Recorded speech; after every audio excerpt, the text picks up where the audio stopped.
أعوذ بالله من الشيطان الرجيم بسم الله الرحمن الرحيم الحمد لله نستعينه ونستغفره ونعوذ بالله من شرور أنفسنا من يهد الله فلا مضل له ومن يضلله فلا هادي له ونشهد أن لا إله إلا الله وحده لا شريك له ونشهد أن محمدا عبده ورسوله أرسله بالحق بشيرا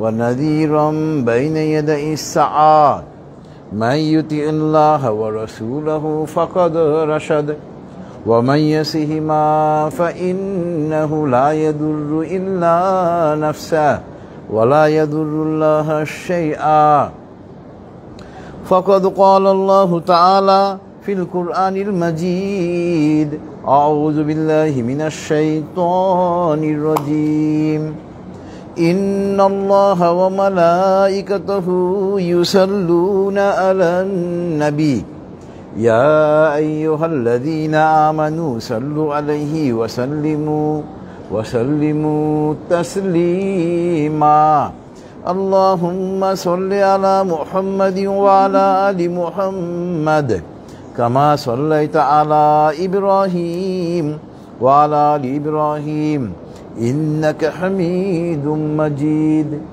اللهم بارك على محمد وعلى آل محمد كما باركت على إبراهيم وعلى آل إبراهيم إنك حميد مجيد رب اشرح لي صدري ويسر لي أمري واحلل عقدة من لساني يفقه قولي ربي زدني علما سبحان الله وبحمده سبحان الله العظيم উপস্থিত সম্মানিত হাজিরান মজলিস এবং ফেসবুক লাইভের মাধ্যমে যারা আমাদের সঙ্গে যুক্ত হয়েছেন আসসালামু আলাইকুম ওয়া রাহমাতুল্লাহি ওয়া বারাকাতুহু। মহান আল্লাহ পাকের দরবারে লক্ষ কোটি কৃতজ্ঞতা। মহান আল্লাহ পাক আজকে আমাদেরকে মাগরিবের নামাজ আদায় করার পর সুপ্রিম কোর্টের এই প্রাঙ্গণে তাফসিরুল কোরআনের মাহফিলে বসার তৌফিক দিয়েছেন। এজন্য আমরা মহান আল্লাহ পাকের দরবারে কৃতজ্ঞতা আদায় করি, বলি আলহামদুলিল্লাহ। যাবতীয় প্রশংসা একমাত্র মহান আল্লাহ পাকের জন্য। আজকে আমরা ইনশাআল্লাহ মহাগ্রন্থ আল কোরআনের 102 নম্বর সূরা আত-তাকাসুর আয়াত 1 থেকে 8 আমরা নিয়ে আলোচনা করব ইনশাআল্লাহ। তবে আমরা যথারীতি প্রথমে এই সূরার তেলাওয়াত এবং তরজমা, এরপরে ইনশাআল্লাহ আমরা এই সূরার বিস্তারিত তাফসিরে চলে যাব। আউযু বিল্লাহি মিনাশ শাইতানির রাজীম বিসমিল্লাহির রহমানির রহিম আলহাকুমুত তাকাসুর হাত্তা যুরতুমুল মাকাবির কাল্লা সাউফা তা'লামুন সুম্মা কাল্লা সাউফা তা'লামুন كلا لو تعلمون علم اليقين لترؤن الجحيم ثم لترؤنها عين اليقين ثم لتسألن يومئذ عن النعيم صدق الله العلي العظيم وصدق رسوله النبي الكريم ونحن على ذلك من الشاهدين সুবহানাল্লাহি ওয়া বিহামদিহি সুবহানাল্লাহিল আযীম আল্লাহুম্মা সাল্লি আলা মুহাম্মাদিন আবদিকা ওয়া রাসূলিক। বিতাড়িত শয়তান থেকে মহান আল্লাহর কাছে আশ্রয় চাচ্ছি। পরম করুণাময় এবং অসীম দয়ালু আল্লাহর নামে শুরু করছি। আলহাকুমুত তাকাসুর, সম্পদের প্রাচুর্যতা তোমাদেরকে আচ্ছন্ন করে রেখেছে। হাত্তা যুরতুমুল মাকাবির, যতক্ষণ না তোমরা কবর পর্যন্ত পৌঁছে যাও। কাল্লা সাউফা তা'লামুন, কখনো না, শীঘ্রই তোমরা জানতে পারবে। সুম্মা কাল্লা সাউফা তা'লামুন, অতঃপর কখনো নয়, শীঘ্রই তোমরা জানতে পারবে। কাল্লা লাউ তা'লামুনা ইলমাল ইয়াকিন, কখনো নয়, যদি তোমরা জানতে, যদি তোমাদের জ্ঞান থাকতো, লাতারাউন্নাল জাহিম, তোমরা অবশ্যই জাহান্নাম দেখতে পাবে। সুম্মা লাতারাউন্নাহা আইনাল ইয়াকিন, অতঃপর তোমরা নিজ চোখেই জাহান্নাম দেখবে যখন তোমাদের নিকটে মৃত্যু উপস্থিত হবে। সুম্মা লাতুসআলুন্না ইয়াওমা ইযিন আনিন নাঈম, তখন তোমাদেরকে আল্লাহ পাকের প্রদত্ত নিয়ামত সম্পর্কে জিজ্ঞাসা করা হবে। মহান আল্লাহ সত্য বলেছেন এবং তার প্রেরিত নবী ও রাসূল সাল্লাল্লাহু আলাইহি ওয়াসাল্লাম সত্য বলেছেন এবং আমরা সাক্ষীগণের অন্তর্ভুক্ত। মহাপবিত্র আল্লাহ, যাবতীয় প্রশংসা তার জন্য। মহাপবিত্র আল্লাহ, তিনি মহামহিমান্বিত। হে আল্লাহ, আপনি আপনার বান্দা এবং রাসূল হযরত মুহাম্মদ সাল্লাল্লাহু আলাইহি ওয়াসাল্লামের উপর রহমত বর্ষণ করুন। এটা ছিল মহাগ্রন্থ আল কোরআনের 102 নম্বর সূরা, সূরা আত-তাকওয়া, সূরের তেলাওয়াত এবং তরজমা। এই সূরাটা আমরা 30 পারায় পাবো। এটা আল্লাহর রাসূল সাল্লাল্লাহু আলাইহি ওয়াসাল্লামের মক্কা জীবনে এই সূরা নাজিল হয়। মক্কার কাফেররা যারা তাওহীদের দাওয়াতকে অস্বীকার করতেছিল, তারা অত্যন্ত সম্পদশালী ছিল এবং তাওহীদের দাওয়াতকে অস্বীকার করার পিছনে অন্যতম একটা মূল কারণও ছিল সম্পদ। তারা খুব সম্পদশালী এবং শক্তিশালী, তারা নিজেরা মনে করতো যে আমরা সঠিক পথে রয়েছি। নাউজুবিল্লাহি মিন যালিক। কেউ সম্পদশালী হয়ে গেলেই, ক্ষমতাশালী হয়ে গেলেই সে যেন মনে না করে যে সে সঠিক পথে রয়েছে। আল্লাহ পাক সম্পদ দিয়ে পরীক্ষা করেন, আবার মানুষের কাছ থেকে সম্পদ ছিনিয়ে নিয়ে পরীক্ষা করেন। আল্লাহ পাক মানুষকে ক্ষমতা দিয়ে পরীক্ষা করেন, ক্ষমতা ছিনিয়ে নিয়ে আল্লাহ পাক পরীক্ষা করেন। সম্পদ এবং ক্ষমতার অধিকারী হওয়া মানে আল্লাহর রহমত নয়, যেটা আল্লাহ রাসূল সাল্লাল্লাহু আলাইহি ওয়াসাল্লামের মক্কা জীবনে কুরাইশরা দীর্ঘদিন যাবৎ তারা মূর্তি পূজা করে আসতেছিল।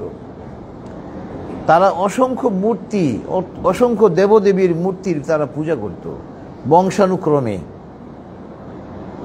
আল্লাহ রাসূল সাল্লাল্লাহু আলাইহি ওয়াসাল্লাম যখন নবুয়ত পেলেন এবং যখন আল্লাহ রাসূল সাল্লাল্লাহু আলাইহি ওয়াসাল্লাম প্রকাশ্যে তাওহীদের দাওয়াত দেওয়ার জন্য আল্লাহর পক্ষ থেকে নির্দেশনা পেলেন, তখন আল্লাহ রাসূল সাল্লাল্লাহু আলাইহি ওয়াসাল্লাম তাদেরকে তাওহীদের দিকে আহ্বান করলেন।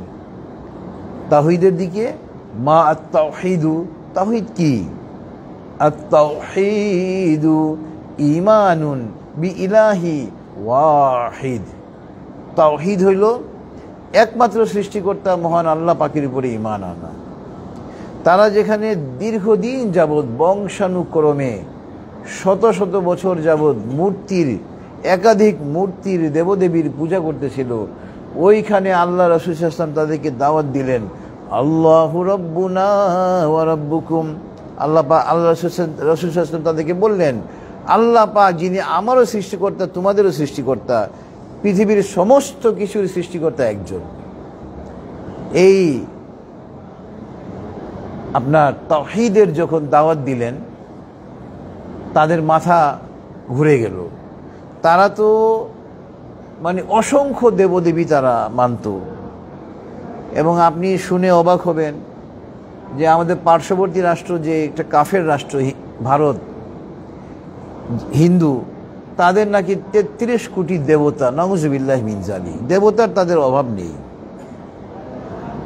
তো ওইখানে আল্লাহ, এবং তারা দেখবেন তারা দাবি করে আমাদের ধর্ম হইল হিন্দু না, সনাতন, মানে পুরাতন ধর্ম। নাউজুবিল্লাহি মিন যালিক। সনাতন ধর্ম তো ইসলাম। আল্লাহ পাক আদম আলাইহিস সালামকে দুনিয়াতে প্রেরণ করার সঙ্গে সঙ্গে ইসলামকে প্রেরণ করলেন, ইসলাম দিয়ে প্রেরণ করলেন, তাওহীদের দাওয়াত সহই প্রেরণ করলেন। তো তারা দাবি পেশ করে, না আমাদের ধর্ম হইল সনাতন। নাউজুবিল্লাহি মিন যালিক। তো সনাতন ধর্ম তো বলতে গেলে ইসলাম, তারা এটা আবার মানবে না। তো কুরাইশরা অনেক ধনী ছিল এবং তাদের আল্লাহ রাসূল সাল্লাল্লাহু আলাইহি ওয়াসাল্লামের তাওহীদের দাওয়াতকে অস্বীকার করার পিছনে অন্যতম একটা কারণ ছিল সম্পদের প্রাচুর্যতা, তাদের সম্পদশালিতা। তারা খুব সম্পদশালী ছিল। তো আমরা আল্লাহ পাক এখানে এই সূরায় স্পষ্ট করে বলে দিয়েছেন যে সম্পদের নেশা, সম্পদ আহরণের নেশা, সম্পদ জোগাড়ের নেশা তোমাদেরকে এমনভাবে আচ্ছন্ন করে রেখেছে যে যতক্ষণ না তোমরা কবরে পৌঁছে যাচ্ছ তোমরা হাই সম্পদ, হাই টাকা করতেছ। গিয়ে দেখেন বিগত ফ্যাসিস্ট সরকারের আমলে মন্ত্রী ছিল, এমপি ছিল, তার কাছে গিয়েও শোনেন তার মনে দুঃখ, ওয়াশিংটনে এখনো সে বাড়ি করতে পারে নাই। আছে না, বহু এমপি মন্ত্রী আছে, তাদের মনে দুঃখ দুর্দশা, যে মানে আক্ষেপ যে আমি তো মার্কিন যুক্তরাষ্ট্রে একটা বাড়ি করতে পারলাম না, করলাম কি, অথচ হাজার হাজার কোটি টাকা রাষ্ট্রের চুরি করে নিয়েছে তারা, নাউজুবিল্লাহি মিন যালিক। তো দেখেন একজন মানুষের জীবনে কত টাকা লাগে, অথচ এলেম যদি না থাকবে, ভিতরে যদি দিন না থাকবে, ইবলিস শয়তান আপনাকে এমনভাবে প্ররোচিত করবে যে মৃত্যুর আগ পর্যন্ত আপনি শুধু মানুষের সম্পদ চুরি করবেন, ডাকাতি করবেন, প্রতারণা করবেন, আত্মসাৎ করবেন, তথাপি মনে করবেন যে না আরও দরকার। দেখেন ১৫০০ বছর আগে নাজিল করা আয়াতে কারিমা পুরাপুরিভাবে বর্তমান সমাজে প্রযোজ্য। সম্পদের প্রাচুর্যতা তোমাদেরকে আচ্ছন্ন করে রেখেছে, হাত্তা যুরতুমুল মাকাবির। আমরা কবর বলি না, কাবরুন, কবর মানে একটা কবর, কবরের জমা বহু বচন হলো, প্লুরাল নাম্বার হলো মাকাবির, কবর সমূহ। তা আমরা এই সূরার তাফসীরের সঙ্গে প্রথমে চলে যাব সূরাতুল বাকারার আয়াত নাম্বার 247। সূরাতুল বাকারার আয়াত নাম্বার 247 আজকের তাফসীরের সঙ্গে প্রাসঙ্গিক।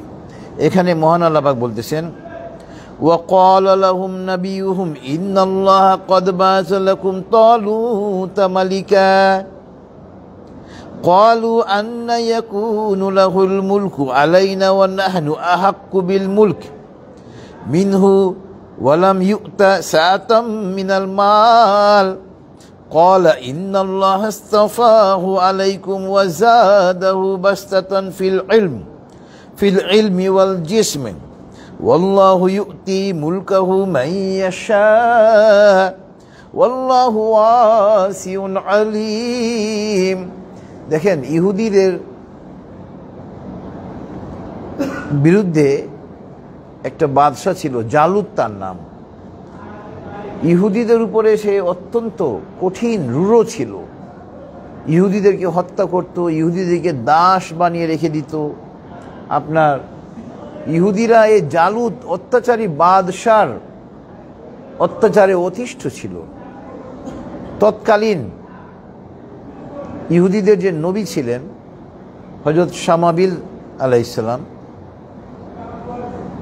তাকে তারা বলল, হে আমাদের নবী, আপনি আল্লাহর কাছে প্রার্থনা করেন আল্লাহ পাক যেন আমাদের জন্য একজন বাদশাহ নিযুক্ত করেন যে আমাদেরকে এই জালুতের অত্যাচার থেকে রক্ষা করবে। এবং ইহুদিদের নবীর দোয়ার বদৌলতে আল্লাহ পাক তালুতকে তাদের জন্য বাদশাহ নিয়োগ করলেন, তালুতকে বাদশাহ বানালেন। কিন্তু তালুত তত সম্পদশালী ছিল না, কিন্তু খুব জ্ঞানী ছিলেন আর দৈহিক দিক থেকেও খুব শক্তিশালী ছিলেন। তো দেখেন ইহুদিরা তখন বলতেছে তাদের নবীকে, আপনি কাকে আমাদের বাদশাহ বানালেন, কাকে আমাদের নেতা নির্বাচিত করলেন? সম্পদের দিক থেকে তো আমরা তার চাইতে শ্রেষ্ঠ, অর্থাৎ তার তো সম্পদ নেই। তা এখানে আপনার তখন তাদের নবী তাদেরকে জবাব দিচ্ছে, ক্বালা ইন্নাল্লাহা ইসতাফাহু আলাইকুম, আল্লাহ পাক এই তালুতকে তোমাদের জন্য নির্বাচিত করেছেন, ওয়াজাদাহু বাসতাতান ফিল ইলমি ওয়াল জিসমি, আল্লাহ পাক তাকে তোমাদের চাইতে বেশি জ্ঞান দিয়েছেন এবং দৈহিক শক্তিও তোমাদের চাইতে তার বেশি। ওয়াল্লাহু ইউতি মুলকাহু মান ইয়াশা, এই রাজত্ব আল্লাহ পাক যাকে চান তাকেই দেন। ওয়াল্লাহু ওয়াসিউন আলিম, আল্লাহ পাক মহাজ্ঞানী। আল্লাহু আকবার। তো দেখেন ওই আমরা মনে করি টাকা পয়সা হইলে আমি কোয়ালিফাইড। আল্লাহ পাকের নিকট কোয়ালিফাইড হওয়ার জন্য তাকওয়া লাগবে, ইত্তিকাউন, পরহেজগারিতা লাগবে। এই তালুতের মধ্যে পরহেজগারিতা ছিল এবং তিনি দৈহিক দিক থেকেও খুব শক্তিশালী ছিলেন তৎকালে। এই জন্য আল্লাহ পাক তাকে ইহুদিদের জন্য বাদশাহ নির্বাচন করলেন এবং এই তালুতের নেতৃত্বে ইহুদিরা জালুতকে যুদ্ধে পরাজিত করে জালুত যুদ্ধে নিহত হয়। আল্লাহু আকবার। ইহুদিরা জালুতের অত্যাচার থেকে মুক্তি পায়। তো এই আয়াতটা রেফার করলাম এই জন্য যে আপনার এই সম্পদের মাপকাঠি, সম্পদের প্রাচুর্যতা কাউকে মূল্যায়নের জন্য মাপকাঠি হতে পারে না। মূল্যায়নের মাপকাঠি হলো কি? তাকওয়া। এবং প্রায় একই কথা মহান আল্লাহ পাক সূরাতুল ফজরে আল্লাহ পাক বলেছেন। সূরাতুল ফজরে মহাগ্রন্থ আল কোরআনের ৯৮ নম্বর সূরা হইল সূরাতুল ফজর। সূরাতুল ফজরে আল্লাহ পাক বলতেছেন, ফাআম্মাল ইনসানু ইযা মাবতালাহু রাব্বুহু ফাআকরামাহু ওয়া না'আমা ফায়াকুলু রাব্বি আকরামান ওয়া আম্মা ইযা মাবতালাহু ফাকাদারা আলাইহি রিজকা ফায়াকুলু রাব্বি আহানান। একটু আগে আমি বললাম আল্লাহ পাক সম্পদ দেন পরীক্ষা করার জন্য, আবার সম্পদ কেড়ে নেন পরীক্ষা করার জন্য। আল্লাহ পাক বলতেছেন, আমি যখন মানুষকে সম্মানিত করি, প্রাচুর্য দেই, তখন সে বলে তার আমি রিজিককে বৃদ্ধি করে দিই, তখন সে বলে যে আল্লাহ পাক আমাকে সম্মানিত করেছেন। আবার যখন আমি তার রিজিককে সংকুচিত করে দিই পরীক্ষা করার জন্য, তখন সে বলে আল্লাহ পাক আমাকে লাঞ্ছিত করেছেন। নাউজুবিল্লাহি মিন যালিক। অনেক সময় আমাদের দেখবেন আয় রোজগার কমে যেতে পারে, স্বাভাবিক। আমরা দুনিয়াতে এসেছি, আমাদেরকে দুনিয়ায় জীবন ধারণের জন্য অর্থনৈতিক কাজকর্ম করতে হয়। তো মাঝে মাঝে আমাদের আয় রোজগার কমে যেতে পারে, তার মানে এটা না যে আমার উপরে আল্লাহ পাক অসন্তুষ্ট। নাউজুবিল্লাহি মিন যালিক। সম্পদের প্রাচুর্যতা আল্লাহ পাকের অনুগ্রহের কোনো মূল্যায়ন নয়, বা সম্পদের যখন সংকোচন হয়ে যাবে এটাও দ্বারা আমরা যেন না বুঝি আল্লাহ পাক আমার উপরে মানে রাগান্বিত। নাউজুবিল্লাহি মিন যালিক। আল্লাহ পাক সম্পদ দেন পরীক্ষা করার জন্য, আবার সম্পদ নিয়ে নেন পরীক্ষা করার জন্য। সূরাতুল ফজরে এই কথাটা মহান আল্লাহ পাক বলেছেন। এবং আমাদেরকে একটা কথা খেয়াল রাখতে হবে, আমার ওস্তাদ হারুন ইজহার চৌধুরী, মুফতি হারুন ইজহার চৌধুরী, উনি প্রায় বলেন যে আমরা কিন্তু এটা অর্থনৈতিক জীব না। আমরা বর্তমানে মানুষ আমাদের পেশাগত দায়িত্ব নিয়ে আমরা এত ব্যতিব্যস্ত হয়ে পড়ি যে খুব সকাল থেকে মধ্যরাত পর্যন্ত আমরা ব্যস্ত থাকি টাকা আয়ের জন্য। অনেকে তো এমন আসে 4 ওয়াক্ত নামাজের তাদের কাজা হয়ে যায় এবং বলে আজকে এত ব্যস্ততা ছিল যে 1 ওয়াক্ত নামাজও পড়তে পারলাম না। নাউজুবিল্লাহি মিন যালিক। বহু লোক আছে। আমার ওস্তাদ এই কথাটা প্রায় বলতেন, মুফতি হারুন ইজহার চৌধুরী, আল্লাহ পাক ওনার উপরে অনুগ্রহ করুন, ওনাকে আরও সম্মানিত করুন, যে আমরা কোনো অর্থনৈতিক জীব না। আমরা কিন্তু দুনিয়াতে শুধুমাত্র অর্থ উপার্জনের জন্য আসি নাই। এই কথাটা আমাদেরকে খেয়াল করতে হবে যে আমরা অর্থনৈতিক জীব না, যে একেবারে টাকা পয়সা আয় করার জন্য আমরা এমনভাবে ব্যতিব্যস্ত হয়ে পড়ব যে নামাজ মানে কাকে বলে আমরা ভুলেই গেলাম। এবং আল্লাহ পাক সূরা জারিয়াতে কি বলেছেন, ওয়ামা খলাকতুল জিন্না ওয়াল ইনসা ইল্লা লিয়াবুদুন। আমি মানুষ এবং জিনকে সৃষ্টি করেছি আমার শুধুমাত্র ইবাদত করার জন্য। ইবাদত মানে এটা না যে মসজিদে বসে শুধু সুবহানাল্লাহ আলহামদুলিল্লাহ আল্লাহু আকবার জিকির করেন, না। ইবাদত বলতে এখানে ব্যাখ্যায় এসেছে যে আমরা আমাদের ব্যক্তি জীবন, পারিবারিক জীবন, সামাজিক জীবন তথা রাষ্ট্রীয় জীবন আমরা পরিচালনা করব মহাগ্রন্থ আল কোরআন এবং সহিহ হাদিসের নির্দেশনা অনুযায়ী। তাহলে আমাদের সমস্ত জীবনের সমস্ত কাজকর্ম ইবাদত হিসেবে গণ্য হবে ইনশাআল্লাহ। অনেকে দেখবেন কাজকর্ম করেন না, মানুষের কাছ থেকে চেয়ে যাচনা করে খায়। নাউজুবিল্লাহি মিন যালিক। এই যাচনা করে জীবিকা নির্বাহ করা এটা অত্যন্ত লজ্জাস্কর ব্যাপার এবং এটা ইসলাম এটাকে লাঞ্ছিত ঘোষণা করেছে। ইসলাম এটাকে পছন্দ করে না। আপনার রক্তটাকে পানি করে আপনি অর্থ উপার্জন করবেন, জীবিকা নির্বাহ করবেন, ইসলাম এটাই আমাদেরকে শিক্ষা দেয়। এবং তাফসিরে এসেছে আমরা যে হালাল উপায়ে উপার্জনের জন্য বের হই, ওই সময়টা পুরো ইবাদত হিসেবে গণ্য হয়। আল্লাহু আকবার। এবং আমরা উপার্জন করার পরে আমাদের নিজেদের জন্য ভরণ পোষণের জন্য যা খরচ করি সব সদকায়ে জারিয়া। আল্লাহু আকবার। স্ত্রী, পুত্র, কন্যা, আত্মীয় স্বজনদের জন্য যে আমরা টাকা পয়সা ব্যয় করি সমস্ত কিছু সদকায়ে জারিয়া হিসেবে গণ্য হচ্ছে। আল্লাহু আকবার। শর্ত হলো হালাল উপায়ে সব কিছু করতে হবে, অবৈধ উপায়ে যাওয়া যাবে না। এরপরে আজকে তাফসীরের সঙ্গে প্রাসঙ্গিক আয়াত হলো আপনার আয়াত নম্বর 99, সূরাতুল হিজর। সূরাতুল হিজরের আয়াত নম্বর 99 মহান আল্লাহ পাক বলতেছেন, ওয়াবুদ রাব্বাকা হাত্তা ইয়াতিয়াকাল ইয়াকিন।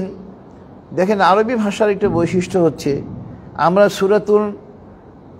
সূরা তাকাসুর নিয়ে আলোচনা করতেছি। সূরা তাকাসুরে আল্লাহ পাক ইয়াকিন শব্দটা ব্যবহার করেছেন বিশ্বাস করা অর্থে। আবার এইখানে সূরাতু হিজরের 99 নম্বর আয়াতে ইয়াকিন শব্দটা ব্যবহার হচ্ছে মৃত্যু অর্থে। আরবি ভাষার একটা বৈশিষ্ট্য হলো আরবি একটা শব্দ 40টা অর্থেও ব্যবহৃত হয়। আল্লাহু আকবার। অত্যন্ত সমৃদ্ধ ভাষা হলো আরবি। আরবি ভাষা জ্ঞান অর্জন না করলে কেউ আরবি ভাষার মাধুর্য বুঝবে না। ওয়াবুদ রাব্বাকা হাত্তা ইয়াতিয়াকাল ইয়াকিন। আল্লাহ পাক বলতেছেন, তোমরা মৃত্যু আসার আগ পর্যন্ত তোমাদের প্রভুর ইবাদত করো। আর আমাদের আপনার সমাজে একটা সম্প্রদায়ের জন্ম হয়েছে, আপনার তারা নামাজ পড়ে না, রোজা রাখে না, নাউজুবিল্লাহি মিন জালিক। এবং তারা বলে আমরা নবীর উপরে দরুদ পড়ি, নাউজুবিল্লাহি মিন জালিক। মসজিদে নামাজ হইতেছে অথচ তারা দেখবেন আপনার বাইরে বসে থাকে। তারা বলে যারা নামাজ পড়ে তারা হলো কিন্ডারগার্টেনের স্টুডেন্ট, নাউজুবিল্লাহি মিন জালিক। তাদেরকে এইটা শেখানো হয়েছে এই আয়াতের অপব্যাখ্যা করে তারা, যে আল্লাহ পাক বলেই দিয়েছেন তোমার প্রভু তুমি ইবাদত করো যতক্ষণ পর্যন্ত না তোমার বিশ্বাস হয়। তারা বলে আমাদের তো বিশ্বাস হয়ে গেছে, তো আমরা ইবাদত করবো কেন, নাউজুবিল্লাহি মিন জালিক। অথচ এখানে আল্লাহ পাক ইয়াকিন শব্দটা ব্যবহার, এটা হলো তরিকতপন্থী। এই যে আমার মনে পড়লো এখন, একটা সম্প্রদায় আছে তরিকত সম্প্রদায়, তারা নিজেদেরকে তরিকতপন্থী হিসেবে আখ্যায়িত করে। তারা নামাজ পড়বে না, রোজা রাখবে না। তারা বলে আমরা নবীর উপরে দরুদ পড়ি, আমরা হায়ার ক্লাসের স্টুডেন্ট। নামাজ রোজা করে যারা একবারে কিন্ডারগার্টেন, নাউজুবিল্লাহি মিন জালিক। তাদের উদ্দেশ্য করে বলছি, তাহলে আমরা যে ইসলাম পেলাম, দিন ইসলাম পেলাম, যার মাধ্যমে মহাগ্রন্থ আল কোরআন সম্পূর্ণ আমরা পেলাম, আল্লাহ রাসূল সাল্লাল্লাহু আলাইহি ওয়াসাল্লাম জীবনে এক ওয়াক্ত নামাজ কাজা করেননি। মৃত্যুর আগ পর্যন্ত উনি 5 ওয়াক্ত নামাজ জামাতের সাথে গিয়ে আদায় করেছেন। অসুস্থ অবস্থায় 2 জন সাহাবীর ঘাড়ে কাঁধে ভর করে গিয়ে জামাতে উপস্থিত হয়েছেন।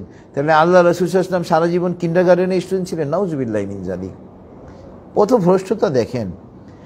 এলেম যদি না থাকবে আপনাকে ইবলিশ শয়তান নানাভাবে পথভ্রষ্ট করে দিবে। আমাদের পাশে যে আপনার দেওয়ানবাগী, এটা পথভ্রষ্ট দল। আমি আশ্চর্য হয়ে যাই, সুপ্রিম কোর্টের আপিল বিভাগের অনেক বিচারপতি নাকি তার মুরিদ, নাউজুবিল্লাহি মিন জালিক। হাইকোর্ট বিভাগের বিচারপতি মুরিদ, আর আইনজীবীদের কথা তো বাদই দিলাম। এলেম যদি না থাকবে, আপনি বিচারপতি হয়ে গেছেন, তাতে কি আপনার কোরআন এবং হাদিসে জ্ঞান অর্জন করতে হবে। আপনি বিচারপতি হয়েছেন, আপনি দুনিয়ার লাইনে সর্বোচ্চ পর্যায়ে চলে গেছেন, আলহামদুলিল্লাহ।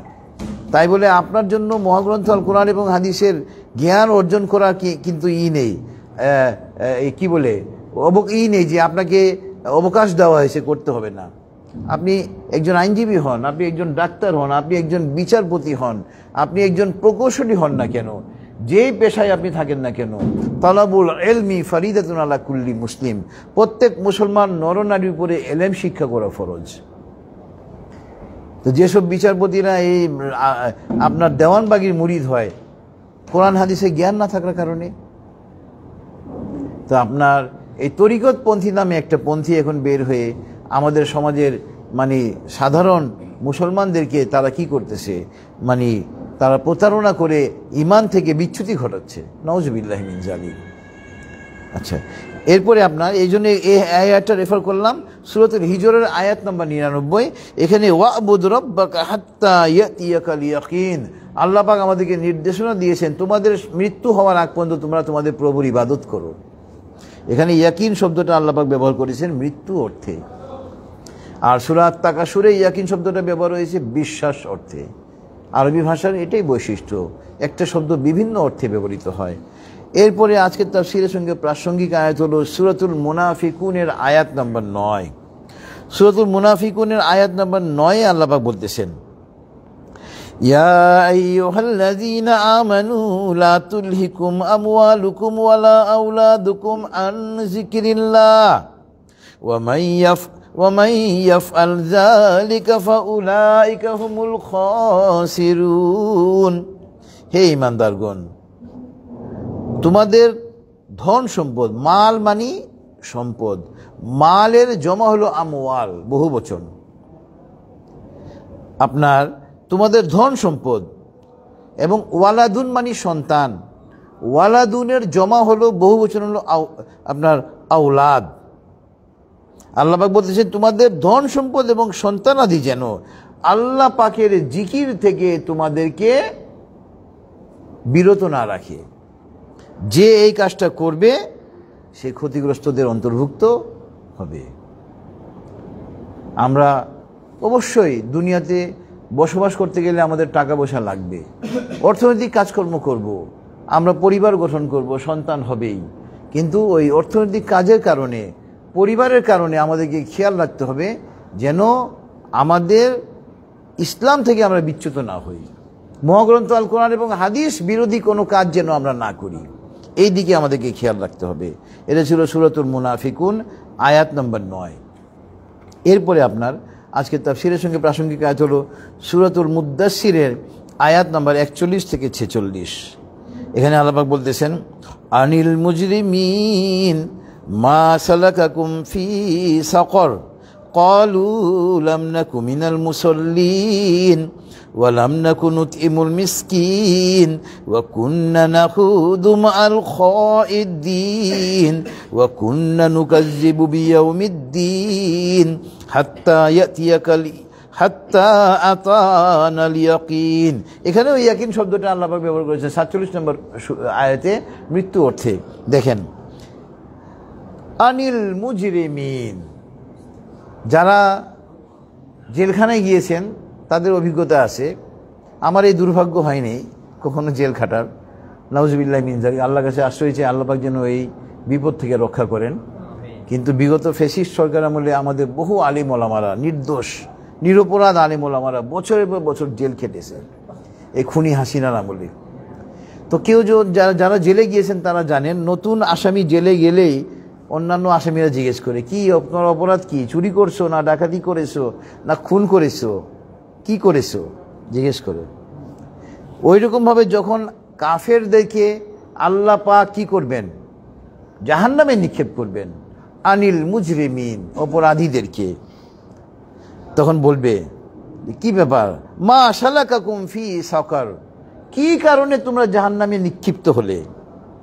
তখন জাহান্নামীরা উত্তর দিবে, ক্বালু লাম নাকু মিনাল মুসাল্লিন, আমরা নামাজি ছিলাম না।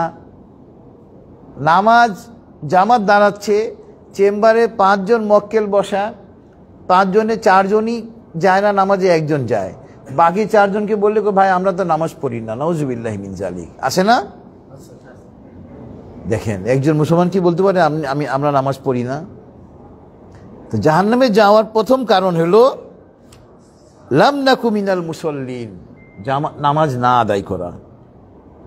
এরপরে দেখেন, ওয়া লাম নাকু নুতইমুল মিসকিন, এবং মিসকিনদেরকে আমরা খাবার দিতাম না। এবং ইসলামের বিরুদ্ধে যখন কোথাও কথাবার্তা হতো আমরা ওখানে গিয়ে যোগদান করতাম। ইসলাম বিদ্বেষী কথাবার্তা যখন হতো আমরা সেখানে গিয়ে যোগদান করতাম। হাত্তা আতানাল ইয়াকিন, মৃত্যুর আগ পর্যন্ত আমরা এই কাজই করেছি। দেখেন, আমাদের দেশে 95% লোক মুসলমান। এই দেশে যখনই বলি আমরা ইসলামী খিলাফত কায়েমের কথা, তাদের চেহারা বিমর্ষ হয়ে যায়, কালো হয়ে যায়। ইসলামী খিলাফতের কথা বললে তখন চেহারা কালো। দেশে ইসলামী খিলাফত কায়েমের কথা বললে আপনার চেহারা যদি বিমর্ষ হয়ে যায়, আপনার ঈমান দুর্বল, এমনকি আপনার ঈমান নাই বোধ হয়। আমার কালিমা পড়ে ইসলামে দীক্ষিত হন আপনি।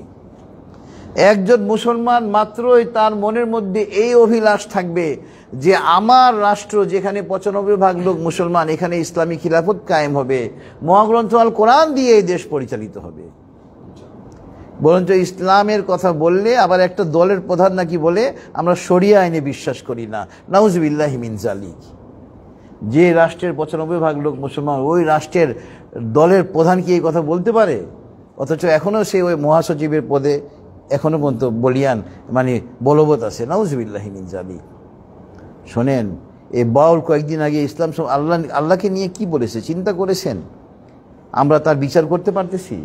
ইসলামী খিলাফত থাকলে সঙ্গে সঙ্গে তার শিরচ্ছেদ হয়ে যেত খোলা মাঠে।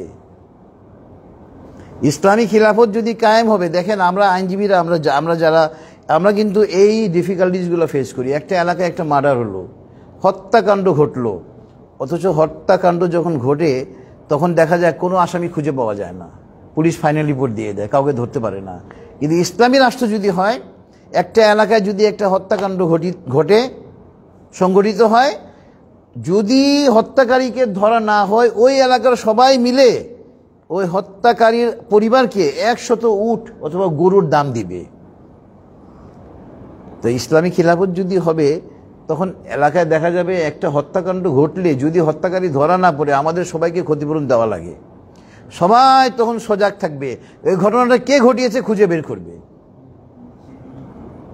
আর উকিল ধরতে হবে না আপনাকে, উকিলের ফিসের জন্য আপনি মামলা পরিচালনা করতে পারেন না, নাউজুবিল্লাহি মিন যালিক। ইসলামী রাষ্ট্রে কোনো উকিল লাগবে না আপনার, কাজী সাহেব আপনার ফি সাবিলিল্লাহ আপনার বিচার করে দিবে, আপনি ক্ষতিপূরণ পাবেন। এত চমৎকার রাষ্ট্র ব্যবস্থা, অথচ আমরা ওই রাষ্ট্র ব্যবস্থা চাই না। আমরা বলি আমরা এই শরিয়া আইনে বিশ্বাস করি না, নাউজুবিল্লাহি মিন যালিক। এরপরে আপনার আজকে তাফসীরের সঙ্গে প্রাসঙ্গিক আয়াত হলো সূরাতুল হুমাযা। সূরাতুল হুমাযার আয়াত, ওয়াইলুল লিকুল্লি হুমাযাতিল লুমাযা আল্লাযী জামা মালান ওয়া আদ্দাদা ইয়াহসাবু আন্না মালাহু আখলাদা কাল্লা লা ইউনবাযান্না ফিল হুতামা। সূরাতুল হুমাযার আয়াত ১ থেকে ৪। দেখেন, ওয়াইলুন মানে অভিসম্পাত, ধ্বংস হোক। আল্লাহ পাক বলতেছেন যে সে ধ্বংস হোক যে মানুষের সম্মুখে এবং পশ্চাতে মানুষের কি করে, গীবত করে, পরচর্চা করে, পরনিন্দা করে। আবার পরের শব্দে বলতেছেন ধ্বংস হোক সেই ব্যক্তি আল্লাযী জামা মালা ওয়া আদ্দাদা, যে টাকা পয়সা জমা করে আর গণনা করে করে দেখে। আসে না আমাদের মধ্যে, খালি টাকা পয়সা জমায় আর দেখে ওর ব্যালেন্স কত হলো। ইয়াহসাবু আন্না মালাহু আখলাদা, সে মনে করে যে এই ধন সম্পদ তাকে চিরস্থায়ী করবে। এই ধন সম্পদ কি কাউকে চিরস্থায়ী করতে পারে? কাল্লা লা ইউনবাযান্না ফিল হুতামা, নিশ্চয়ই সে জাহান্নামে নিক্ষিপ্ত হবে। দেখেন, এই জন্য ভাই, ওই টাকা পয়সা আপনি কাউকে প্রতারণা করে আয় করে ফেললেন, এটা কিছুই না। টাকা পয়সা, ধন দৌলত, ক্ষমতা, জোর করে আপনি ক্ষমতায় উঠে গেলেন, কিছুই না। আল্লাহ পাক যখন আপনার ব্যাপারে সিদ্ধান্ত নিয়ে নিবে, পৃথিবীর কোনো শক্তি নাই আপনাকে বাঁচাতে পারবে। এই জন্য সর্বশক্তিমান মহান আল্লাহকে ভয় করতে হবে, সমস্ত কাজকর্ম করতে হবে মহান আল্লাহকে হাজির নাজির রেখে। কাল্লা বাল তুকাজ্জিবুনা বিদ্দীন ওয়া ইন্না আলাইকুম লাহাফিজিন কিরামান কাতিবিন ইয়ালামুনা মা তাফআলুন। সূরাতুল ইনফিতরে আল্লাহ পাক বলে দিচ্ছেন, তোমরা তো পরকালকে বিশ্বাস করো না, মিথ্যা প্রতিপন্ন করো, অথচ আমি তো তোমাদের জন্য 2 জন পাহারাদার নিযুক্ত করে রেখেছি, কিরামান কাতিবিন। আমাদের ডান দিকে একজন ফেরেশতা, যিনি আমাদের ভালো কাজগুলো লিপিবদ্ধ করেন, তাকে আল্লাহ পাক আমাদের সঙ্গে পরিচয় করে দিচ্ছেন, কিরামান কাতিবিন, সম্মানিত লেখক। আর বাম দিকে একজন ফেরেশতা, যিনি আমাদের মন্দ কাজগুলো লিপিবদ্ধ করেন, তাকেও আল্লাহ পাক পরিচয় করিয়ে দিচ্ছেন, কিরামান কাতিবিন, তিনিও সম্মানিত লেখক। আল্লাহু আকবার। সুতরাং অন্যায় করার আগে বহুবার চিন্তা করে অন্যায় করতে হবে। অন্যায় তো করা যাবেই না, অন্যায়ের চিন্তাও করা যাবে না। কারণ সূরাতুল কফে আল্লাহ পাক বলতেছেন, ওয়ালাকাদ খলাকনাল ইনসানা ওয়া না'লামু মা তুওয়াসবিসু বিহি নাফসু ওয়া নাহনু আকরাবু ইলাইহি মিন হাবলিল ওয়ারিদ। নিশ্চয় আমি মানুষকে সৃষ্টি করেছি এবং তার মনের মধ্যে যে মন্দ চিন্তার উদয় হয় আমি তাও জানি, কারণ তার ঘাড়ের পিছনে যে একটা শিরা রয়েছে, এটাকে মেডিকেলের পরিভাষায় বলা হয় জুগুলার ভেইন, ওই শিরা থেকেও আমি তার নিকটবর্তী। আল্লাহু আকবার। এখন আমরা চলে যাব আজকে তাফসীরের সঙ্গে প্রাসঙ্গিক কয়েকটা হাদিসে। আপনার ওই এই আয়াতে আল্লাহ পাক একটা আয়াতে সূরা আত-তাকাসুরের লাস্ট আয়াতে বলেছেন যে শেষ আয়াতটা হইল সুম্মা লা তুসআলুন্না ইয়াউমাইযিন আনিন নাঈম। তখন আমাদেরকে জিজ্ঞাসা করা হবে আল্লাহ পাকের নিয়ামত সম্পর্কে। সহিহ হাদিসে এসেছে মৃত্যুর পরে প্রত্যেক বান্দাকে আল্লাহ পাক 5টা প্রশ্ন করবেন। এই 5টা প্রশ্নের উত্তর না দেওয়া পর্যন্ত সে এক চুল পরিমাণও নড়তে পারবে না। আল্লাহ পাক প্রত্যেককে জিজ্ঞাসা করবেন যে আমি তোমাকে একটা হায়াতে জিন্দেগি দিয়েছিলাম, এই হায়াতে জিন্দেগি তুমি কিভাবে অতিবাহিত করেছো? আপনার আন খামসিন আন উমরিহি ফিমা আফনাহু। আল্লাহ পাক আমাদের প্রত্যেককে প্রশ্ন করবেন। আন ইবনে মাসউদ রাদিয়াল্লাহু আনহু আনি নবী সাল্লাল্লাহু আলাইহি ওয়াসাল্লাম قال لا تزول قدم ابن آدم يوم القيامة حتى يسأل عن خمس। আদম সন্তান 5টা প্রশ্নের উত্তর না দেওয়া পর্যন্ত নড়াচড়া করতে পারবে না। প্রথম প্রশ্ন আন উমরিহি ফিমা আফনাহু। আমাদের প্রত্যেককে আল্লাহ পাক প্রশ্ন করবেন যে আমি তোমাকে একটা হায়াতে জিন্দেগি দিয়েছিলাম, তুমি এই হায়াতে জিন্দেগি কিভাবে অতিবাহিত করেছো? ওয়া আন শাবাবাহু ফিমা আবলাহু। এবং তোমার হায়াতে জিন্দেগির মধ্যে একটা সময় ছিল যৌবন। এখন যৌবন যার, যুদ্ধে যাওয়া শ্রেষ্ঠ সময় তার। কবির কথা, যৌবনে আমরা 24 ঘন্টায় 18 ঘন্টা কাজ করি, 22 ঘন্টা কাজ করি, কারণ যৌবনের শক্তি। তো আল্লাহ পাক প্রশ্ন করবেন তোমার হায়াতে জিন্দেগির মধ্যে একটা স্বর্ণ যুগ ছিল, সোনালী সময় ছিল যৌবন, তুমি এই যৌবনটা কিভাবে অতিবাহিত করেছো? আর আমাদের যুবকরা এখন ফেসবুক ইউটিউব নিয়ে সারা রাত এমন ব্যস্ত যে ফজরের নামাজের সময় ঘুমাতে যায়। নাউজুবিল্লাহি মিন যালিক। যৌবনটা আমরা কোন কাজে ব্যয় করেছি? এবং সহিহ হাদিসে এসেছে আল্লাহ পাক কাল হাসরের মাঠে, যেদিন মহান আল্লাহ পাকের আরশের ছায়া ব্যতীত অন্য কোনো ছায়া থাকবে না, সেই দিন আল্লাহ পাক 7 প্রকারের লোককে তার আরশের ছায়া নিচে জায়গা দিবেন। তার মধ্যে একজন হইল ওই যুবক যে যৌবন বয়সে আল্লাহর ইবাদত করেছে। আল্লাহু আকবার। তো এই জন্য 5টা প্রশ্নের মধ্যে দ্বিতীয় প্রশ্ন হবে আল্লাহ পাকের, তুমি তোমার যৌবনটা কিভাবে ব্যয় করেছো? ওয়া আন মালুহু মিন আইনা ইকতাসাবাহু ওয়া ফিমা আনফাকাহু। 4 নম্বর এবং 3 এবং 4 নম্বর প্রশ্ন হবে তুমি কিভাবে আয় রোজগার করেছো আর কিভাবে তুমি ওই আয় রোজগারটা ব্যয় করেছো। আমরা ওই ঘুষ খেয়ে কোটিপতি হয়ে গেলেন, মানুষকে প্রতারিত করে কোটিপতি হয়ে গেলেন, চলবে না। এবং 5 নম্বর যে প্রশ্ন আল্লাহ পাক জিজ্ঞেস করবেন ওয়া মাজা আমিলা ফিমা আলিমা। তুমি দ্বীনের কতটুকু জ্ঞান অর্জন করেছো এবং কতটুকু জ্ঞানের উপরে তুমি আমল করেছো। তাহলে তলাবুল ইলমি ফারিদাতুন আলা কুল্লি মুসলিম। প্রত্যেক মুসলমান নরনারীর উপরে এলেম শিক্ষা করা ফরজ। এই যে আমরা এলেম শিক্ষা করি না, আমরা মনে করি এটা হুজুরদের লাইন, মাদ্রাসার হুজুররা এই কোরআন হাদিস পড়বো, আমরা তো হলাম জেনারেল লাইন। নাউজুবিল্লাহি মিন যালিক। ওইগুলা কাজ হবে না। আপনি একজন ডাক্তার, আপনি একজন ইঞ্জিনিয়ার, আপনি একজন আইনজীবী, আপনি একজন বিচারপতি, হ্যাঁ, আপনি একেবারে একজন অর্থনীতিবিদ, কিন্তু আপনি কোরআন হাদিস সম্পর্কে কিছুই জানেন না। আপনি গোরস্থানে মা বাবার কবর জিয়ারত করতে গেলে একটা হুজুরকে হায়ার করেন দোয়া করার জন্য। নাউজুবিল্লাহি মিন যালিক। কত বড় লজ্জাস্কর ব্যাপার। সন্তান বাবা মার কবরের সামনে দাঁড়িয়ে দোয়া পড়ার যোগ্যতাটুকু তার নাই। আমরা কেমন মুসলমান? এইসব ট্রেডিশন থেকে বের হয়ে আসতে হবে। এবং এইসব ট্রেডিশন থেকে আমরা তখন বের হতে পারবো যখন মহাগ্রন্থ আল কোরআন এবং হাদিসের জ্ঞান অর্জন করতে হবে। মহাগ্রন্থ আল কোরআন এবং হাদিসের জ্ঞান অর্জনের কোনো বয়স সীমা নেই। আপনি এটা মনে করেন না যে আমার বয়স 40-50 হয়ে গেছে, আর এই বয়সে কি।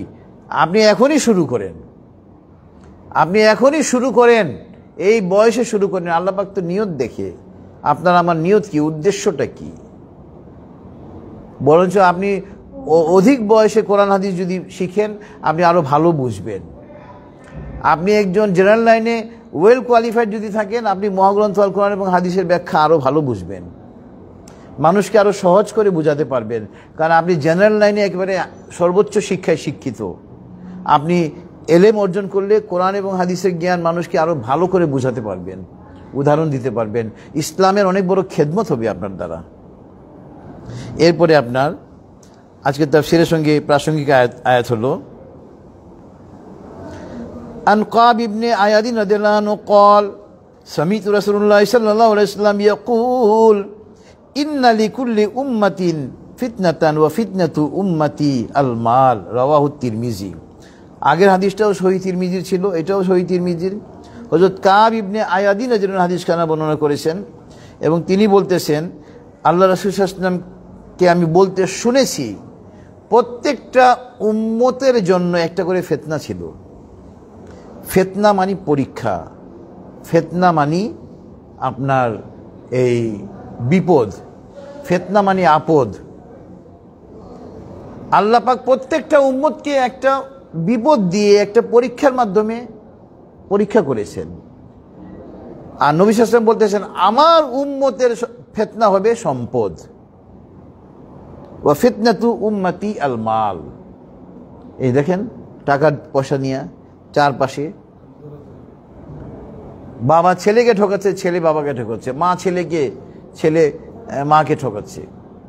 এমনও পরিবারে দেখেছি যে একটা পরিবারে 3 ছেলে, এক ছেলেকে মা বাবা সবাই ঠকায়, বাকি 2 ছেলেকে প্রোভাইড করে। আশ্চর্য, একই মায়ের পেটে, অথচ কেন যেন এক ছেলেকে সে দেখতে পারে না। এই যে সম্পদ। এরপরে আপনার আরেকটা হাদিস হলো, এটা হলো সহিহ বুখারী এবং সহিহ মুসলিমে হাদিস খানা লিপিবদ্ধ হয়েছে। আন ইবনে আব্বাস রাদিয়াল্লাহু আনহু নবী সাল্লাল্লাহু আলাইহি ওয়াসাল্লাম قال لو كان لابن آدم واديان من مال لابتغى ثالثا ولا يملأ جوف ابن آدم إلا التراب ويتوب الله على من تاب رواه বুখারী ও মুসলিম। একটু আগে যেটা বললাম, মন্ত্রী এমপির কাছে গিয়ে যান, তাদের মনে দুঃখ যে ওয়াশিংটনে এখনো বাড়ি করতে পারে নাই। একবারে দেখেন ১,৫০০ বছর আগের হাদিসটা এই যুগে পুরো প্রযোজ্য। বুখারী মুসলিম 2টা হাদিস গ্রন্থে, এই বিখ্যাত হাদিস গ্রন্থে হাদিসটা লিপিবদ্ধ হয়েছে। ইবনে আব্বাস রাদিয়াল্লাহু আনহু হাদিস খানা বর্ণনা করেছেন। তিনি বলতেছেন যে আমাদের নবী সাল্লাল্লাহু আলাইহি ওয়াসাল্লাম বলেছেন, আমার উম্মতকে যদি 2 পাহাড় সমান সম্পদ দেওয়া হয়, তখন সে তৃতীয়টার জন্য প্রার্থী হয়ে যাবে। এই জন্য খালি হাই সম্পদ, হাই সম্পদ। এই খুনি হাসিনা সম্পদ করতে করতে একবারে ভারতে চলে গেল, এরপরও তার তৃষ্ণা মিটে নাই, খিদা মিটে নাই। ওখানে গিয়ে ষড়যন্ত্র করতেছে, আবার কিভাবে ক্ষমতায় আসা যায়, আবার চুরি কিভাবে করা যায়। নাউজুবিল্লাহি মিন যালিক। হাজী সেলিম একেবারে এখন জেলখানে নাকি খালি কান্না করে। হাজী সেলিম মানে তার নাম উচ্চারিত হইলে মনে হয় যে ও মানুষের বাড়ি দখল করে। তার কাজই ছিল মানুষের বাড়িঘর দখল করা, অন্যায়ভাবে মানুষের সম্পদ কেড়ে নেওয়া তার কাজ ছিল। আল্লাহ রাসূল বলতেছেন, আমার উম্মতকে যদি 2 পাহাড় সমান সম্পদ দেওয়া হয়, তখন সে তৃতীয়টার জন্য প্রার্থী হয়ে যাবে। হ্যাঁ, ওয়া ইয়াতুবুল্লাহু আলা মান তাব, তবে যে তওবা করে সঠিক পথে থাকে, আল্লাহ পাক তার তওবাকে, ক্ষমাকে গ্রহণ করেন। রাওয়াহুল বুখারী ও মুসলিম। যে কথা বলছিলাম, ফিতনা, একটা কথা বলছিলাম যে এই উম্মতের জন্য সবচেয়ে বড় ফিতনা হইল সম্পদ। আরেকটা সহিহ হাদিসে এসেছে, আল্লাহ রাসূল বলেছেন, আমার পরে আমার উম্মতের পুরুষ জাতির জন্য সবচাইতে বড় যে ফিতনা হবে সেটা হবে নারী। সহিহ হাদিস, সূরা নিসা আয়াত নম্বর 23-এ যান এবং হাদিসের ব্যাখ্যায় আসেন। একজন নারী 14 জন একজন পুরুষ 14 জন নারীকে কখনো বিবাহ করতে পারবে না। এই 14 জন নারী ওই পুরুষের সামনে আসতে পারবেন। এরা কারা? আপনারা যদি পারেন লিখে নিতে পারেন, মুখস্থ করতে পারেন। দাদি, নানি, মা, শাশুড়ি, দুধ মা, ফুফু, খালা, বোন, কন্যা, পুত্রবধূ, ভাতিজি, ভাগ্নি, ছেলের ঘরের নাতনি, মেয়ের ঘরের নাতনি। এই 14 জন আপনার সামনে আসতে পারবে।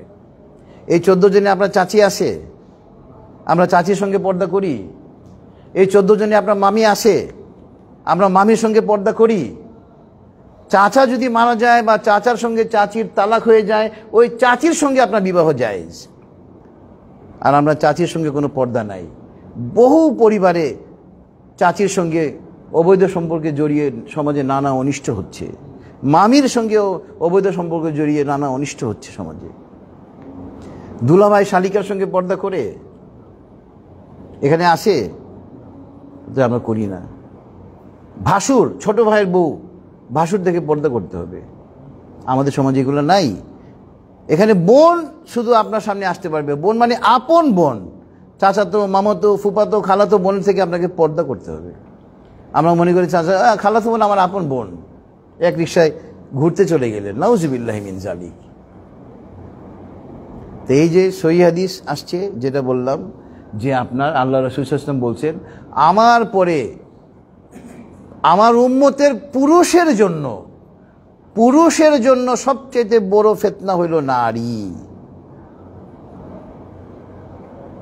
সুতরাং আজকে আপনারা আমার এখানে শুনলেন সূরা নিসার আয়াত 23 অনুযায়ী এবং সহিহ হাদিস অনুযায়ী এই 14 জন নারী ছাড়া অন্যান্য নারীরা যেন আপনাদের সামনে আসতে না পারেন, বা আপনারাও তাদের সামনে যেতে পারবেন না। সুতরাং আপনি না, মানে এইটা থেকে আপনি সব ডিটারমাইন করতে পারবেন। কোনো নারী যদি আপনার সঙ্গে দেখা করতে চায়, আপনি দেখেন এই 14 জনের মধ্যে সে পড়ে কিনা। যদি সেই 14 জনের মধ্যে পড়ে আপনার সঙ্গে এসে কথা বলতে পারবে, কিন্তু এই 14 জনের মধ্যে না হলে সে আপনার সঙ্গে আসতে পারবে না। তাকে পর্দায় থেকে আপনার সঙ্গে কথা বলতে হবে। পর্দা করা ফরজ। এবং আল্লাহ পাক সূরাতুন নূরে প্রথমে পুরুষকে পর্দা করতে বলছেন, পরে বলছেন নারীকে পর্দা করো। আমরা মনে করি পর্দা মানে নারী। একটা নারী একেবারে অর্ধনগ্ন হয়ে সাজ সজ্জা করে আপনার সামনে দিয়ে হেঁটে যাচ্ছে, আপনি তাকে একবারও দেখার অনুমতি ইসলামে নাই। আপনি একবারও তার দিকে তাকাতে পারবেন না ইচ্ছা করে। হ্যাঁ, আপনি ভুলবশত যদি আপনার দৃষ্টি চলে যায়, ওইটা মানে ক্ষমাযোগ্য। তৎক্ষণাৎ আপনি আপনার দৃষ্টিকে নিম্নগামী করে ফেলেন, তাই না? কারণ আল্লাহ পাক তো মনের অবস্থা দেখেন, আপনি তো সে ইচ্ছা করে দেখেন না, হঠাৎ করে চলে গেছে। কিন্তু মানুষ এখন একটা অর্ধনগ্ন নারী আপনার সাজসজ্জা করে বের হচ্ছে, সবাই তার দিকে তাকিয়ে থাকে, আবার সমালোচনা করে, ও কিন্তু পর্দা করতেছে না। তো তোমাকে তো দেখার অনুমতি ইসলাম দেয় নেই। এই কথাটা আর কেউ, কোনো হুজুর আবার এই কথাটা বলে না। এলেম দেখেন, আমরা মনে করতাম পর্দা মানে খালি নারী।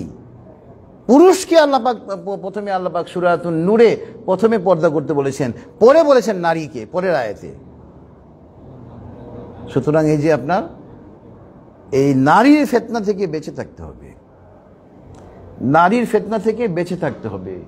নারীর ফিতনা হলো এই আল্লাহ রাসূল সাল্লাল্লাহু আলাইহি ওয়াসাল্লামের ভাষ্য অনুযায়ী এই যুগে পুরুষদের জন্য সবচেয়ে বড় ফিতনা। ফিতনার আরেক অর্থ হলো আপদ। ফিতনার অর্থ হলো পরীক্ষা, ফিতনার অর্থ হলো আপদ। এই আপদ থেকে বেঁচে থাকেন। যারা বেপর্দা নারী আপনার সামনে আসতে চায়, তাদেরকে আপনার সামনে আসতে দিবেন না। তাদের থেকে আপনি পর্দা করেন। আপনাকে পুরুষ জাতিকে আল্লাহ পাক প্রথমে পর্দা করার জন্য নির্দেশনা দিয়েছেন। আলহামদুলিল্লাহ, যেটুকু আলোচনা হলো, মহান আল্লাহ পাক আমাদেরকে তার উপরে আমল করার জন্য তৌফিক দান করুন। আমরা সবাই একবার দরুদ ইব্রাহিম পড়ি, এরপরে আমরা দোয়া করব। আল্লাহুম্মা সাল্লি আলা মুহাম্মাদ ওয়া আলা আলি মুহাম্মাদ কামা সাল্লাইতা আলা ইব্রাহিম ওয়া আলা আলি ইব্রাহিম ইন্নাকা হামিদুম মাজিদ। আল্লাহুম্মা বারিক আলা মুহাম্মাদ ওয়া আলা আলি মুহাম্মাদ কামা বারাকতা আলা ইব্রাহিম ওয়া আলা আলি ইব্রাহিম ইন্নাকা হামিদুম মাজিদ। আল্লাহুম্মা আমিন। ربنا تقبل منا إنك أنت السميع العليم. اللهم اغفر لحينا وميتنا وشاهدنا وغائبنا وصغيرنا وكبيرنا وذكرنا وأنثانا ربنا ظلمنا أنفسنا وإن لم تغفر لنا وترحمنا لنكونن من الخاسرين ربنا آتنا في الدنيا حسنة وفي الآخرة حسنة وقنا عذاب النار رب ارحمهما كما ربياني صغيرا رب زدني علما رب هب لي من الصالحين اللهم افتح لي أبواب رحمتك اللهم إني أسألك من فضلك اللهم إني أسألك الهدى والتقى والعفاف والغنى হে আল্লাহ আমরা তোমার কিছু বান্দা মাওলা এই সুপ্রিম কোর্ট প্রাঙ্গণে মাওলা মাগরিবের নামাজ আদায় করার পর তোমার মহাগ্রন্থ আল কোরআন থেকে তোমার হাবিবের হাদিস থেকে আলোচনা করেছি মাওলা মাওলা আমাদের অনেক ভুল ত্রুটি হয়েছে মাওলা মাওলা তুমি তো ক্ষমাশীল তুমি ক্ষমা করতে পছন্দ করো মাওলা বলা আমাদের ভুল ত্রুটি ক্ষমা করে আমাদের মাহফিলকে তুমি কবুল করে নাও মাওলা বলা আমাদের মাহফিলকে তুমি আমাদের জন্য নাজাতের জারিয়া করে দাও মাওলা বলা আমাদেরকে আরবি ভাষা বাংলা ভাষা ইংরেজি ভাষার উপরে অগাধ পারদর্শিতা দান করো মাওলা যাতে করে সারা বিশ্বে তোমার কালামে পাকের বাণীকে আমরা ছড়িয়ে দিতে পারি মাওলা তুমি আমাদেরকে সেই তৌফিক দান করো মাওলা মাওলা মাওলা Bangladesh Bharat Pakistan Syria Lebanon Iran Iraq Afghanistan ফিলিস্তিন আফ্রিকা সারা বিশ্বের মুসলমানরা মাওলা যেখানে কাফের এবং মুনাফিকদের সাথে দ্বন্দ্বে লিপ্ত আছে মাওলা মাওলা তুমি আসমান থেকে ফেরেশতা অবতীর্ণ করি মাওলা মুসলমানদেরকে চূড়ান্ত বিজয় দান করো মাওলা কাফের মুনাফিককে চূড়ান্তভাবে পরাজিত করো মাওলা মাওলা এই দেশের বেশিরভাগ লোক গরিব মাওলা মাওলা তাদের পরিবারের অভিভাবকরা সকালবেলা খালি হাতে রিজিকের তালাশে বের হয় মাওলা মাওলা তাদের পরিবারের অন্যান্য সদস্য তাদের দিকে চেয়ে থাকে মাওলা মাওলা এই দেশের কোনো লোক যেন কোনো দিন খালি হাতে ঘরে না ফিরে মাওলা তুমি সেই তৌফিক দান করো মাওলা মাওলা আমাদের প্রত্যেককে প্রতিদিন পর্যাপ্ত পরিমাণে হালাল রিজিক নিয়ে ঘরে প্রবেশ করে তৌফিক দান করো মাওলা মাওলা তুমি তো অমুখাপেক্ষী মাওলা আমরা কেবল তোমার মুখাপেক্ষী মাওলা তুমি ছাড়া পৃথিবীর কোনো ব্যক্তির কাছে কোনো সংস্থার কাছে আমাদের মুখাপেক্ষী করো না মাওলা আমাদের সকল নেক হাজত তুমি গায়বী সাহায্যে পূর্ণ করে দাও মাওলা মাওলা আমরা যারা হাত ধরেছি মাওলা তুমি তো আমাদের প্রত্যেকের মনের খবর জানো মাওলা মাওলা আমাদের প্রত্যেকের মনের নেক উদ্দেশ্যকে তুমি পূর্ণ করে দাও মাওলা মাওলা আমাদের মধ্যে যে বিপদে আছে মাওলা তাকে তুমি সেই বিপদ থেকে উদ্ধার করে দাও মাওলা মাওলা আমরা তোমার কাছে বিপদ থেকে পানা চাই মাওলা মাওলা অভাব থেকে আমরা তোমার কাছে পানা চাই মাওলা অসম্মান অবদস্থ হওয়া থেকে আমরা তোমার কাছে পানা চাই মাওলা মাওলা আমাদের এই প্রিয় বাংলাদেশ মাওলা আমাদের এই দেশে তুমি এবার ইসলামী খিলাফত কায়েম করে দাও মাওলা মাওলা